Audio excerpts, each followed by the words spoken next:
రక్షించింది మనల్ని ఎవరు? యేసు ప్రభు. యేసు ప్రభువులో ఫెయిల్యూర్ ఉంటుందా? ఉండదు. మనుషుల్లో ఫెయిల్యూర్ ఉంటుందా? Very good. సో యేసు ప్రభులో ఫెయిల్యూర్ ఉంటుంది కాబట్టి మనుషుల్లో ఫెయిల్యూర్ ఉంటుంది కాబట్టి ఎవరైనా రక్షింపబడినటువంటి వ్యక్తి కనుక జారిపోతే ఆ వ్యక్తిని తిరిగి తెచ్చుకునే బాధ్యత ఎవరిది? దేవుడు. దేవుడు ఎప్పుడైనా ఫెయిల్ అవుతాడో తిరిగి తెచ్చుకోవటంలో? కాబట్టి ఒక వ్యక్తి రక్షింపబడితే వెనక్కి వెళ్ళటం అంటే జారిపోవటం అనేది అంటే నాశనం అయిపోవడం అనేది ఉండదు. మరి ఏం జరుగుద్ది అంటే అంటారు, ఒక వ్యక్తి రక్షింపబడిన తర్వాత some times a person may slip అయిన తర్వాత పరిశుద్ధాత్ముడు దేవుడు వదిలిపెట్టాడు, వాడు ఎంట పడతానే ఉంటాడు, వెనక్కి తీసుకొస్తాడు. కొంతమంది వెనక్కి 2-3 డేస్లో రావచ్చు, కొంతమంది 2-3 ఇయర్స్ తర్వాత రావచ్చు, కాబట్టి సత్యలోపల వస్తారు. ఓకే, ఒక వ్యక్తి తరచుగా స్లిప్ అయిపోతున్నాడు అనుకోండి, దేవుడు ఏం చేస్తాడంటే ఫిజికల్గా ఆ వ్యక్తిని చంపేస్తాడు, స్పిరిచువల్గా ఉంచడానికి. బైబిల్లో మీకు ఎగ్జాంపుల్ చెప్తాను.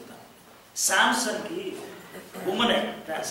ఉమనైజర్ ఒకసారి జారిపోతే వెనక్కి తెచ్చాడు, మళ్ళీ జారిపోతే వెనక్కి తీసుకురాదు, మారు మనసు పొందేదాకా ఆగి చంపేశాడు. దేవుడు he kills people physically to protect them eternally. Okay, ఎందుకు అంటే let me tell you one thing. మనము మారు మనసు పొందినటువంటి దినాన్న సెవరల్ థింగ్స్ హ్యాపెన్స్. ఓకే, బిబ్లికల్గా కొన్ని ఎగ్జాంపుల్ చెప్తాను. ఎట్లా అంటే నీ పేరు జీవ గ్రంథంలో రాశాను అంటాడు. దేవుడి దగ్గర పెన్ ఉంటుంది కానీ రబ్బర్ ఉండదు.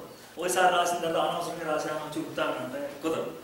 So that name is there forever ఎవర్. దానికి జీసస్ క్రైస్ట్ జూయిష్ పీపుల్ అర్థమయ్యేటువంటి ఒక లాంగ్వేజ్ ఉపయోగించారు, రోమన్ పీపుల్. ఏంటంటే భారతదేశంలో పచ్చబొట్టు ఉంటుంది సేమ్ వే రోమన్స్ కూడా టాటూస్ ఉంటాయి. ఓకే, సో జీసస్ క్రైస్ట్ ఏమన్నాడంటే నీ పేరు నా అరచేతిలో చెప్పుకోను, దట్స్ నథింగ్ బట్ టాటూ. ఒక్కసారి టాటూ అయితే ఎవరు తీయగలుగుతారు? తీయరు. దాన్ని ఇంకెవరూ చెరపలేరు. So that they can understand that language. So it is irreversible. ఒకసారి మనం మనసు పొందితే ఆ వ్యక్తి జారిపోయినప్పుడు కూడా నరకానికి వెళ్తాం అనేది. బిల్లీ గ్రాహం అనేటువంటి ఆయన చాలా బ్యూటిఫుల్ ఎగ్జాంపుల్ చెప్పాడు.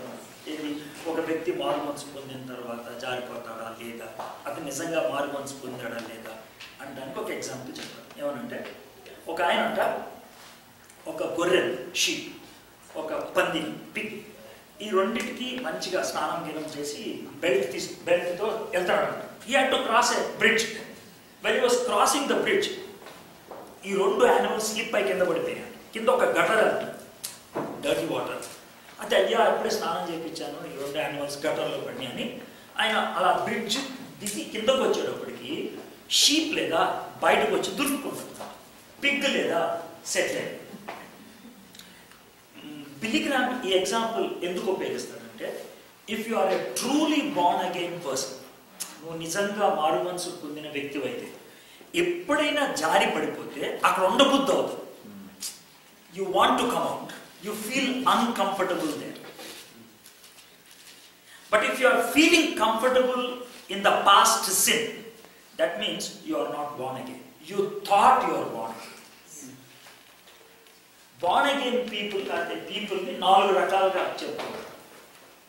కొంతమంది ఉంటారు వాళ్ళు born again, వాళ్ళకి తెలుసు వాళ్ళు born again, వాళ్ళతో ప్రాబ్లం లేదు. కొంతమంది ఉంటారు వాళ్ళు born again కాదు, వాళ్ళకి తెలుసు వాళ్ళు born again కాదని, వాళ్ళతో కూడా ప్రాబ్లం లేదు. అయితే మధ్యలో 2 రకాలు ఉంటారు, వీళ్ళతోనే ప్రాబ్లం. కొంతమంది ఏంటంటే born again కానీ కాదేమో అనుకొని విపరీతంగా టెన్షన్ పడిపోతూ ఉంటారు. కనబడిన ప్రతి మీటింగ్లో చేతులు ఎత్తుతారు, ప్రతి చోట ఏడుస్తూనే ఉంటారు.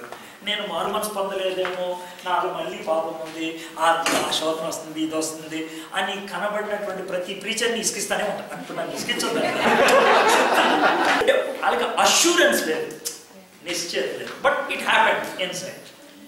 3వ కేటగిరీ ఉంటారు, వాళ్ళకి ఏంటంటే రక్షణ లేదు, అది పొందినట్లు ఫీల్ అయిపోతా ఉంటారు. అంటే దే బిహేవ్ లైక్ దాట్. చివరి దాకా కూడా మనకు తెలియదు.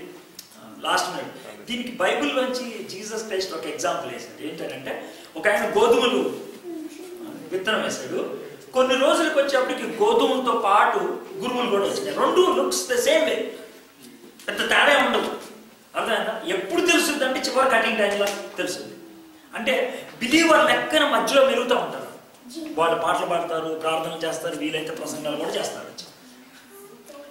They can do that all those things, but they are not born again. So అల్టిమేట్గా నువ్వు బార్న్ అగైనా కాదా అనేది ప్రపంచంలో ముగ్గురికే తెలుస్తుంది. ఫస్ట్ ఆఫ్ ఆల్ దేవుడికి తెలుస్తుంది, రెండోది సాతానుకు తెలుస్తుంది, మూడోది నీకు తెలుస్తుంది.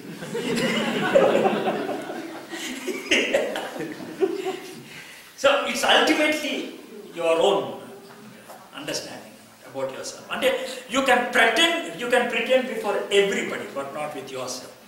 అందుకనే ఇంట్రాస్పెక్షన్ చేసుకోండి అన్నారు. అందుకని these are the 4 kinds of people. But how can I be sure that I am born again? నేను మారు మనసు పొందాను, యేసు ప్రభువుని సొంత రక్షకుడిగా అంగీకరించాను. We have 3 biblical reasons అన్నమాట. ఒకటి ఏంటంటే మన వర్డ్ ఆఫ్ గాడ్ చెప్తాను, మీరు కనుక పాపాన్ని ఒప్పుకుంటే నేను క్షమిస్తాను అన్నాడు.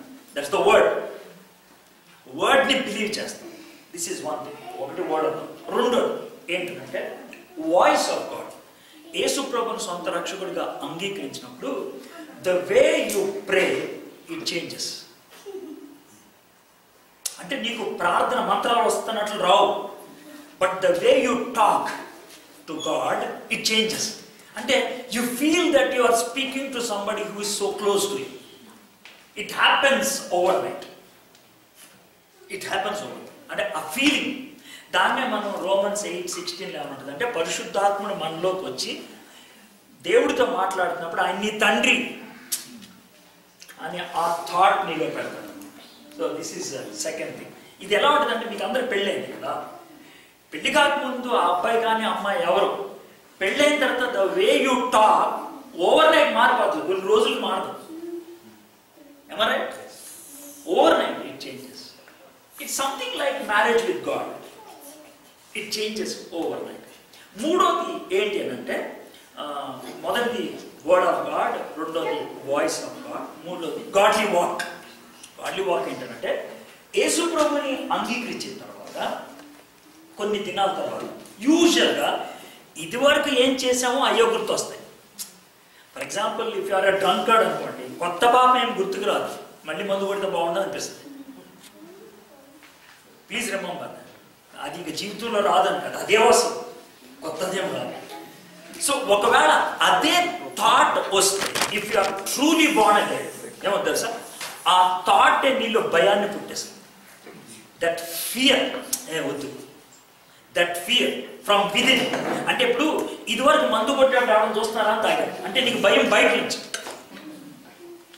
ఇప్పుడు మారు మనసు పొందిన తర్వాత భయం బయట నుంచి కాదు, లోన్ నుంచి. So that inside fear is the proof that you are born again. So these are the 3 proofs we have. The word of God, the voice of God, or the godly walk. That is how we know that we are born again. Okay.